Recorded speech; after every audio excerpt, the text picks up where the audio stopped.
साथ ही वो एरियाज जो हॉटस्पॉट्स या कंटेनमेंट जोन में नहीं हैं, खासकर ग्रामीण क्षेत्र, वहां पर अर्थव्यवस्था की एफिशिएंसी को बढ़ाने के लिए तथा कृषि कार्यों को कार्यात्मक बनाए रखने के लिए 20 अप्रैल तक कुछ अतिरिक्त गतिविधियों की अनुमति दी गई है।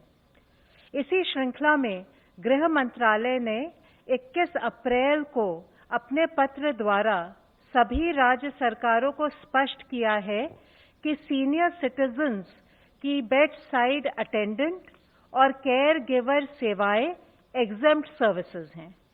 इसके अलावा पब्लिक यूटिलिटीज में प्रीपेड मोबाइल कनेक्शंस की रिचार्ज फैसिलिटी भी एग्जेम्प्ट सेवाओं में शामिल है। जरूरी वस्तुओं की उपलब्धता को ध्यान में रखते हुए यह फिर से स्पष्ट किया गया है कि शहरी क्षेत्रों में स्थित खाद्य प्रसंस्करण उद्योग जैसे milk processing units, bread factories, आटा और दाल मिलों को भी छूट प्राप्त है। गृह मंत्रालय ने अपने 21 अप्रैल के आदेश द्वारा बीज और हॉर्टिकल्चर प्रोड्यूस के आयात निर्यात संबंधी सुविधाओं को, कृषि और हॉर्टिकल्चर के क्षेत्र की रिसर्च संस्थाओं को तथा मधुमक्खी उत्पाद एवं शहद संबंधी आवाजाही को छूट दी है। विद्यार्थियों के लिए शैक्षिक किताबों की दुकानों और गर्मी के मौसम को देखते हुए इलेक्ट्रिक फैंस की दुकानों को खोलने की अनुमति भी दी गई है। लाखों भारतीय मर्चेंट शिपिंग वेसल्स पर काम करते हैं। ऐसा देखने में आ रहा है कि भारतीय सी फेयरर्स लॉकडाउन की वजह से जहाजों पर स्ट्रैंडेड हैं या जहाजों पर ड्यूटी ज्वाइन नहीं कर पा रहे हैं। इस वजह से ये चिंता भी है कि अन्य देशों के सी फेयरर्स ऐसे जहाजों पर भारतीय सी फेयरर्स की जगह ले सकते हैं। इसको मद्देनजर रखते हुए सरकार ने उनके साइन ऑन और साइन ऑफ के लिए 21 अप्रैल को एक स्टैंडर्ड ऑपरेटिंग प्रोसीजर जारी किया है। लॉकडाउन के एनफोर्समेंट देश में कुछ घटनाओं को छोड़ अधिकांश स्थानों पर संतोषजनक चल रहा है। आर्थिक गतिविधियों में खासकर ग्रामीण क्षेत्रों में प्रगति हो रही है। अप्रैल के महीने में 22 अप्रैल तक मनरेगा के तहत 1.5 करोड़ से अधिक श्रम दिवस अर्जित हुए हैं। जो क्षेत्र हॉटस्पॉट या कंटेनमेंट जोन में नहीं है, वहां गृह मंत्रालय के निर्देशानुसार राज्य सरकारें औद्योगिक इकाइयों को सुव्यवस्थित तरीके से शुरू करवाने में लगी हुई हैं। कई स्थानों पर food processing units, special economic zones और एक्सपोर्ट ओरिएंटेड यूनिट्स इत्यादि जो पहले से ऑपरेशनल थी, उसमें भी वृद्धि हुई है। सड़क निर्माण, ईंट भट्टों, सीमेंट फैक्ट्रीज आदि से संबंधित कार्य भी शुरू हो गए हैं। कई कार्यों में प्रवासी श्रमिकों को भी रोजगार दिया जा रहा है। औद्योगिक इकाइयों की समस्याओं का फीडबैक लेकर उनको दूर करने के कदम भी उठाए जा रहे हैं। इस संदर्भ में होम सेक्रेटरी ने और सेक्रेटरी डीपीआईटी ने अभी इंडस्ट्री एसोसिएशंस के साथ वीडियो कॉन्फ्रेंसिंग पर मीटिंग की। जो इंडस्ट्रियल एक्टिविटीज परमिटेड है, उनको किस प्रकार से सुचारू रूप से चलाएं और आर्थिक गतिविधियों को गतिशील करें, इस पर भी चर्चा की है। हमारे चिकित्सा क्षेत्र के भाई और बहन बड़ी निष्ठापूर्वक खुद की परवाह किए बिना कोविड-19 से हमें बचाने के लिए महत्वपूर्ण योगदान दे रहे हैं। इस संदर्भ में माननीय सर्वोच्च न्यायालय ने भी आदेश दिया है कि डॉक्टर्स और मेडिकल स्टाफ को पर्याप्त सुरक्षा दी जाए। गृह मंत्रालय ने समय समय पर इस संबंध में सभी राज्य सरकारों को पत्र लिखकर सलाह दी है कि सभी डॉक्टर्स और मेडिकल स्टाफ को पर्याप्त सुरक्षा दें, चाहे वे हॉस्पिटल में कार्य कर रहे हों, क्वारंटाइन सेंटर में हो या परीक्षण हेतु फील्ड में जा रहे हों। माननीय गृह मंत्री जी ने इंडियन मेडिकल एसोसिएशन के साथ बैठक की और मेडिकल प्रोफेशनल्स की सुरक्षा का आश्वासन दिया। माननीय गृह मंत्री जी के निर्देशानुसार गृह मंत्रालय ने 22 अप्रैल को पत्र लिखकर सभी राज्यों को कहा है कि वे अपनी जिम्मेदारी का निर्वहन करें और IMA के लोकल चैप्टर के साथ मिलकर मेडिकल प्रोफेशनल्स को की पर्याप्त सुरक्षा हेतु जो कदम उठाने हैं उनको सुनिश्चित करें। चिकित्सा टीमों की सुरक्षा के लिए जो कदम उठाए गए हैं उनकी जानकारी भी IMA के लोकल चैप्टर के साथ साझा करें। इससे स्वास्थ्य कर्मी विश्वस्त होंगे कि वे सुरक्षित हैं। इस संबंध में जिला एवं राज्य स्तर पर नोडल ऑफिसर्स को भी नियुक्त करें जो मेडिकल प्रोफेशनल्स की सुरक्षा संबंधी समस्याओं का निदान कर सके। अगर किसी भी मेडिकल स्टाफ के खिलाफ कोई भी हिंसा या अनुचित व्यवहार की घटना होती है तो दोषियों के खिलाफ आपदा प्रबंधन अधिनियम 2005 के अंतर्गत सख्त कार्रवाई होनी चाहिए। इसके बारे में जनता में भी जागरूकता पैदा करनी चाहिए। हमारी उम्मीद ये है कि इन सब कदमों से लॉकडाउन सफल रहेगा, एक्टिविटीज सुचारू रूप से प्रारंभ होंगी तथा हम कोविड-19 की चेन को तोड़ने में कामयाब होंगे। धन्यवाद। धन्यवाद। मैं रिक्वेस्ट करता हूँ हेल्थ मिनिस्ट्री रिप्रेजेंटेटिव से, प्लीज। कल से पिछले 24 घंटे में अगर देखें तो देश में 1409 total positive confirm cases additional आए हैं, which takes our total confirm cases to 21,393। इन केसों में अगर देखें तो total cases under active medical supervision 16,454 हैं। एक पॉजिटिव न्यूज के रूप में मैं आप लोगों की दृष्टि में लाना चाहूंगा कि अब तक टोटल 4,257 लोग क्योर हो चुके हैं। इवन कल में ही 388 एडिशनल पेशेंट्स क्योर हुए हैं, जो कि हमारा टोटल रिकवरी रेट देखें तो 19.89% तक लेकर जाता है। इसके साथ ही पिछले 28 जिलों में, जैसे कि इससे पहले हम आप लोगों की दृष्टि में लाए हैं, 4 जिले थे जहां पर कोई केस नहीं आए थे, अब वह संख्या बढ़कर 12 हो चुकी है। 8 नए जिले ऐड हुए हैं, वह है चित्रदुर्ग कर्नाटका में, छत्तीसगढ़ में बिलासपुर, इंफॉल वेस्ट मणिपुर में, आइजवाल वेस्ट मिजोरम में, भद्राद्री कोट्टागुडम तेलंगाना में, पीलीभीत उत्तर प्रदेश में, SBS नगर पंजाब में और साउथ गोवा के अंदर। इसके साथ ही देश में 78 ऐसे डिस्ट्रिक्ट्स हैं जहां पर पिछले 14 दिनों से कोई केस नहीं आया है।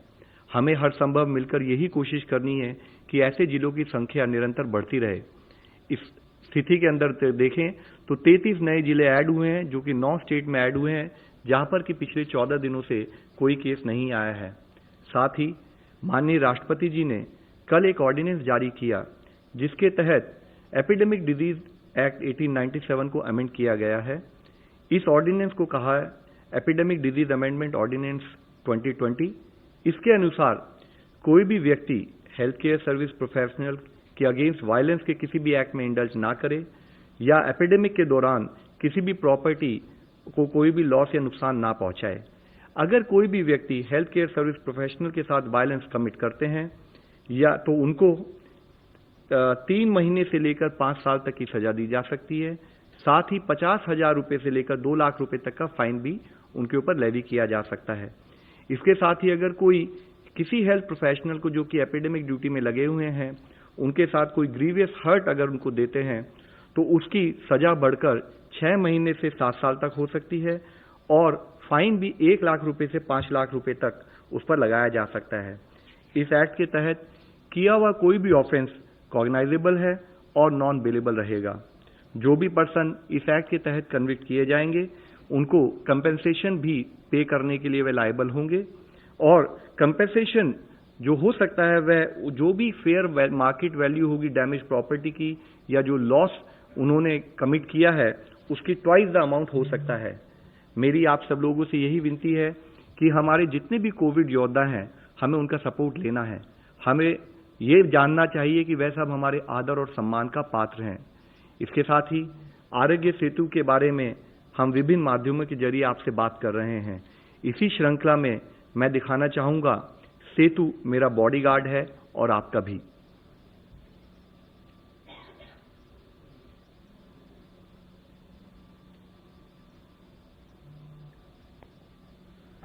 Good morning sir. आप कौन? सर मैं आपका नया बॉडीगार्ड सेतु। सेतु? लेकिन मेरे पास तो ऑलरेडी बॉडीगार्ड्स हैं। सर मैं एक अलग टाइप का बॉडीगार्ड हूं। कोरोना वायरस से आपकी बॉडी को सिर्फ सेतु ही गार्ड कर सकता है। कोरोना वायरस से? वो कैसे? सर वो ऐसे कि मैं आपको पहले ही बता देता हूँ कि आपको कोरोना वायरस से कोई खतरा तो नहीं। अच्छा, आपके आसपास कोई कोरोना पॉजिटिव हो तो मैं आपको पहले ही अलर्ट कर देता हूँ। कंटिन्यू। सर और तो और मैं आपको ये भी बताता हूँ कि आपसे आपके परिवार वालों को कोई खतरा तो नहीं। मुझसे मेरी फैमिली को क्या खतरा होगा यार? सर जानबूझ के थोड़ी। अगर अनजाने में आप किसी कोरोना पॉजिटिव इंसान के टच में आ गए तो मैं आपको फौरन अलर्ट कर दूंगा ताकि कहीं आप इस बीमारी को अपनी फैमिली तक न पहुंचा दें। और ये सब सिर्फ मेरे लिए, सिर्फ आपके लिए ही नहीं सर। भारत सरकार ने मुझे 130 करोड़ हिंदुस्तानियों की रक्षा के लिए हर एक का पर्सनल बॉडीगार्ड बनाया है। अरे कहां गया? टेंशन मत लीजिए सर, हर वक्त आपके फोन में एक ऐप बनकर रहूंगा। आप भी आज और अभी आरोग्य सेतु ऐप डाउनलोड करें। सेतु मेरा बॉडीगार्ड है और आपका भी।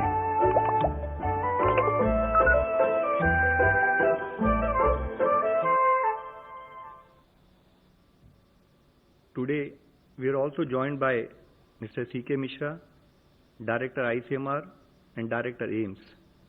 आप सब लोगों को विदित है कि कोविड की इस लड़ाई में, इस महामारी के युद्ध में गवर्नमेंट की तरफ से 11 एम्पावर्ड ग्रुप बनाए गए थे गाइडेंस के लिए, और उसमें से एक ग्रुप नंबर 2 जिसका मुख्य कार्य है कि अवेलेबिलिटी ऑफ हॉस्पिटल्स, क्वारंटाइन और आइसोलेशन फैसिलिटीज, डिजीज सर्वेलेंस और टेस्टिंग के विषय में गाइडेंस देना, काम करना। अब मैं रिक्वेस्ट करूंगा सीके मिश्रा साहब से कि फर्दर हमें बताएं प्लीज। फ्रेंड्स, प्रतिदिन उस दिन की जो स्थिति होती है, जो प्रगति होती है, जो बदलाव आते हैं, उसके संबंध में मेरे कॉलीग्स लव अग्रवाल, पुण्या श्रीवास्तव, डॉक्टर गंगा आपको आंकड़ों से अवगत कराते हैं, स्थिति से अवगत कराते हैं और आप उसका विश्लेषण करते हैं। आज हम सब मिलकर ये प्रयास कर रहे हैं कि आंकड़ों से थोड़ा अलग हटकर हम इस बात की चर्चा करें कि इस कोविड की लड़ाई में एक, हमारी रणनीति क्या है और दो, हमारी तैयारी क्या है। इन दो विषयों पर हम फोकस करना चाहेंगे।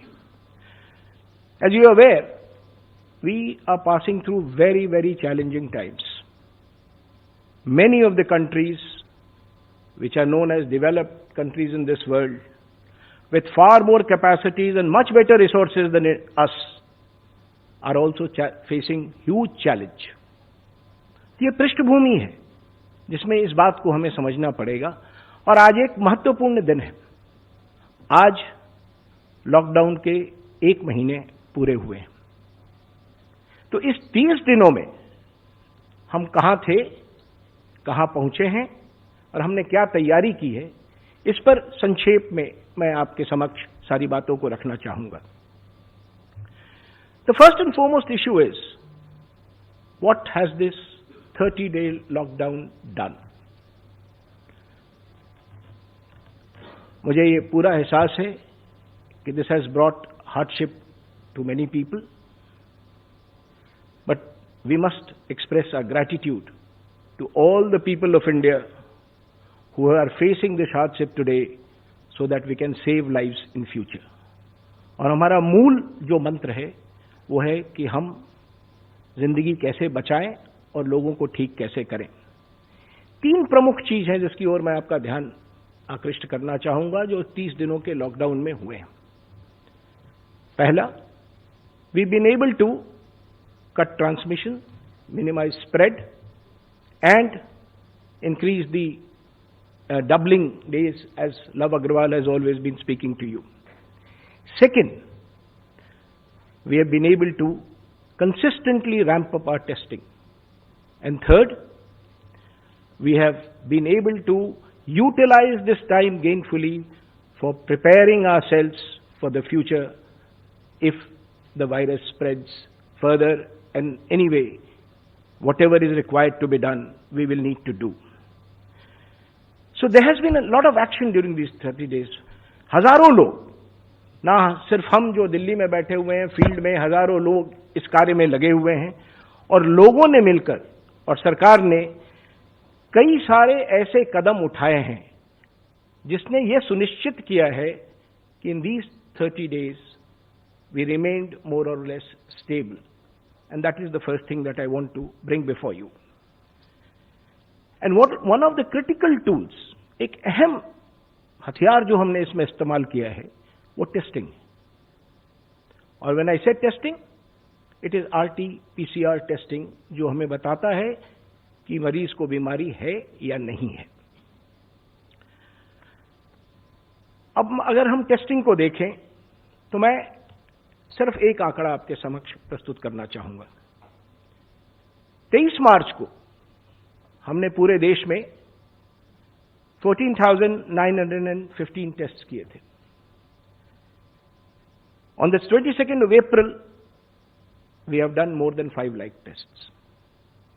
If you do a rough calculation, it is about 33 times in 30 days. But we are conscious of the fact that this is not enough, and we have to continuously move ahead and ramp testing in this country. We will continue to do that. हमने ये भी देखा है, और श्री अग्रवाल ने भी बताया, कि इस अवधि में हमारे नंबर ऑफ पॉजिटिव केसेस में भी बढ़ोतरी हुई है. और हमें उस बात को ध्यान में रखना है जब आप अपनी टेस्टिंग स्ट्रैटेजी बनाते हैं या हॉस्पिटल की स्ट्रैटेजी बनाते हैं. तो मैं संक्षेप में कुछ चीजें आपके समक्ष रखना चाहूं, so that we are able to appreciate what is happening, and always keeping this at the back of our mind, that this may not be enough and we need to continuously work to do more and more on this. Let us look at this. This shows the figures of these 30 days and how the number of daily tests have gone up and how the new positives have gone up. So this is where we stand today, what we've been doing, and what we've been trying to achieve. Let us now move a little further on this and see how cases have moved in India. This is how the positive cases have moved in India. The only point that I would like to make here is that the growth has been more or less linear, not exponential. What that tells us is that there are certain strategies in work which has helped this be contained to a particular level. Now let us move on to see beyond this what has been the story of positivity to testing during these 30 days. If you see this slide carefully, what it will really tell you is that during this period, we are more or less, लगभग हम उसी जगह पर हैं जहां हम एक माह पूर्व थे. यानी स्थिति बहुत बिगड़ी नहीं है. लगभग 4%, 4.5% लोग जो टेस्ट हुए थे वो पॉजिटिव निकले थे एक माह पहले, और अभी भी लगभग वही स्थिति है कि जितने लोग टेस्ट हो रहे हैं उसमें से जो प्रतिशत पॉजिटिव हो रहे हैं लगभग वही हैं. यानी कि हम एक कांस्टेंट लाइन, अगर आप इसको देखें तो वहां पर हैं. अब मैं इससे आगे बढ़ता हूं और हम ये देखने का प्रयास करें कि अन्य देशों की तुलना में हमारी क्या स्थिति है. It's a rough comparison. There can be no one-to-one comparison. Each country is different and each country needs a different strategy. But this is roughly a rough comparison that we have presented before you. What I would like to point at is this yellow line. If I can get my pointer there. Right at the bottom, that is India's story. And we have deliberately taken a case of 400th case on 23rd of March. What was the position when each of these countries had 400 cases and how they have moved beyond that? So this slide clearly tells us where we stand, and if you see, one of the countries which is, of course, done better is South Korea. But majority of the developed countries have had a story which is, it could be a combination of various things. This is not to say that we've done extremely well and things are going, but this is the current story.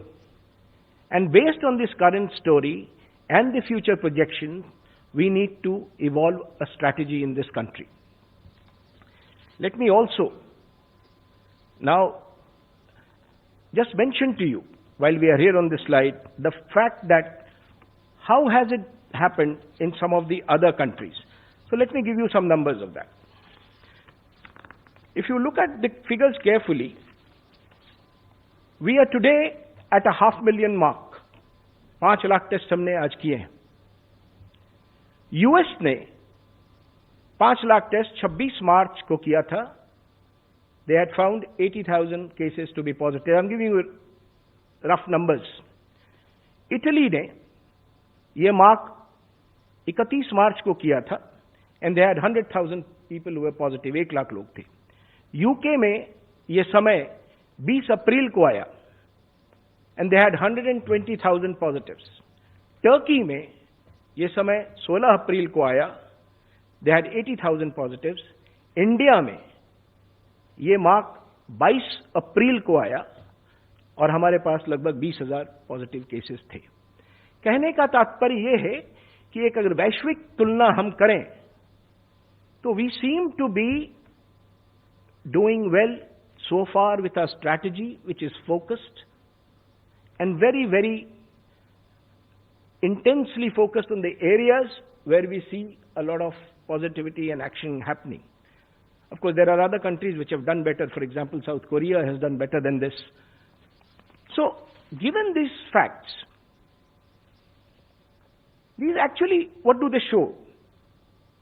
These show that our testing strategy has been focused, targeted, and continues to expand. So that is the strategy.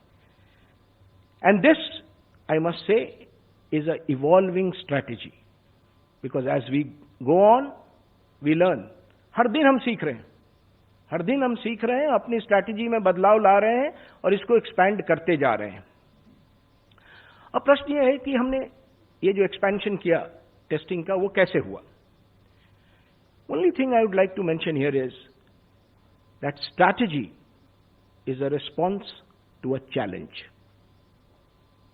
As the challenge changes, strategy has to change. And this is precisely what India has done. As the challenge kept expanding, the strategy kept changing, the expansion kept happening, and we will continue to do this in future also. So what is it that we did? Some of the quick points that comes to mind is, and please let us remember that it takes huge number of people across the country to implement the strategy on the field. We are a very large nation, very populous nation. So what we have done largely is, A, expanded the testing base, B, expanded the test base, where we test, and we have mobilized all resources that we have, public, private, resources of scientific institutions, resources of research institutions, resources of central university. Every possible resource has been put together, and we have actually decentralized these activities to manage logistics in an efficient way.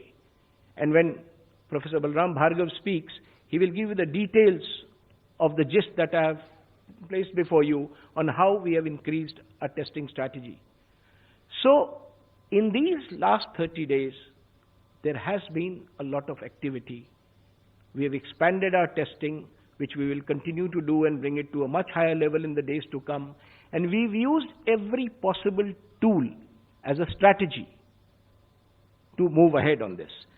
The second aspect that I wanted to speak to you is about the hospital preparations. This period has been very gainfully utilized to review, assess, and ramp up the hospital capacities. And it is happening not just at Delhi, it is happening in the states, it is happening in the districts. In fact, now our focus is districts. Of course, currently, as I speak today, our hospitals are not overwhelmed. But the preparation has to be of a much higher order, given some of the projections that we have, given some of the baseline data that we have, and given the fact that we have limitations in our health system somewhere which we need to correct and expand. And our effort has been, again, to use all resources and over-prepare.